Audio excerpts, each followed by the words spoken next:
ណានៅមាត់បងអួតចោលលួចឬមួយជាអ្វីរៀងដូចជាស្រីក្លិនដូចជាផ្កា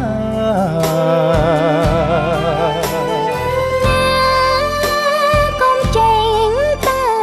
ថាអ្នកណាមកលួចមើលគេអ្នកនោះទេ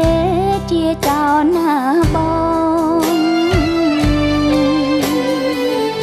មែនហើយចោលបងគឺចោលលួចចិត្ត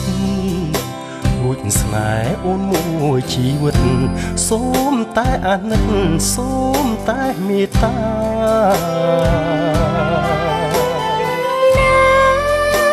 ទីនេះគ្មានទេស្នេហាចិត្តអូនរឹងជាងថ្មដាពាក្យស្នេហាមិនចង់លឺ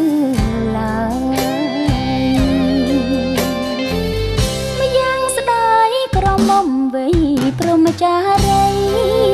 ការរីកឲ្យរយធ្វើអ្វីគ្រប់រុំស្ត្រីមានប្តីមានទុកម្យ៉ាងជីកូនតែបាត់ឪពុកការងារគឺជាត្រីមុខចង់ជួបឪពុកជាងជួបស្នេហាឲ្យតែព្រមស្នេហ៍ហើយស្នេហ៍ដោយស្មោះ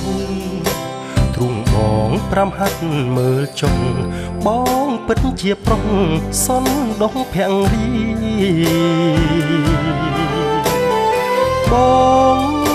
ជួយអូនលុះចប់ការងារឥឡូវសូមតែវិចា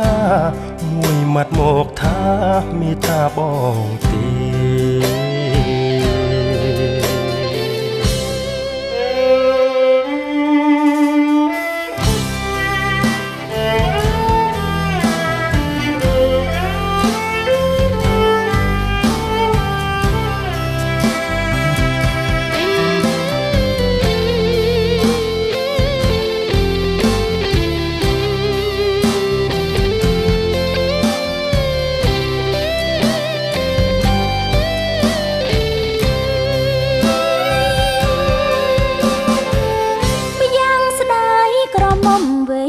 ព្រមចារីការរីកឲ្យរយធ្វើអ្វីគ្រប់រុំស្ត្រី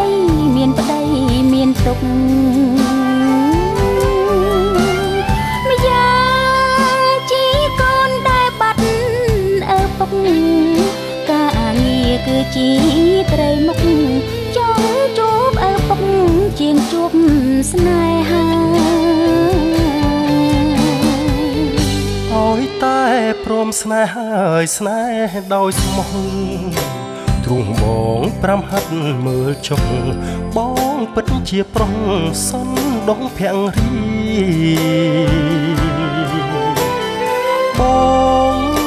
ជួយអូនលុះចប់ការងារឥឡូវសូមតែវិចា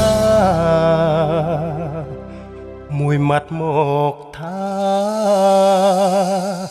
មេត្តាបងទេ